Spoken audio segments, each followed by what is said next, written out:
Now, the fear over a possible trade war that has ruffled feathers in the market recently stems from the uncertain fallout for companies that could be affected.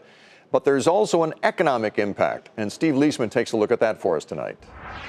Ask an economist what kind of economic impact to expect from President Trump's protectionist trade policies, and there's almost no chance he or she will muse about the upside benefits, said Joel Prakken, chief U.S. economist of macro advisors by IHS Markit. Quote, "The concern, of course, is that it escalates into something worse, and that concern is being reflected in equity valuations, which constitute a new set of initial financial conditions that could weigh on the forecast if they persist."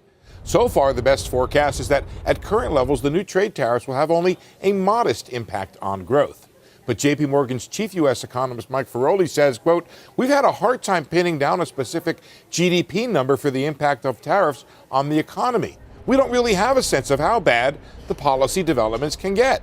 Peter Navarro, the architect of the president's trade policy, says the market has it wrong, that it should focus on the positives in the economy from the president's tax cuts and other administration policies and not worry about trade. The market is reacting in a way which does not comport with the strength, the unbelievable strength of President Trump's economy. I mean, everything in this economy is hitting on all cylinders because of President Trump's economic policies. The trouble is that this is a chess game where the moves are unclear. If the administration imposes another $60 billion in Chinese tariffs, as it has threatened, and China reciprocates, is that the end? Or is there another round to come?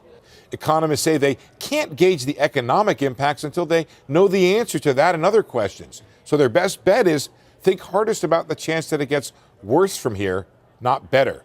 For 90 Business Report, I'm Steve Liesman.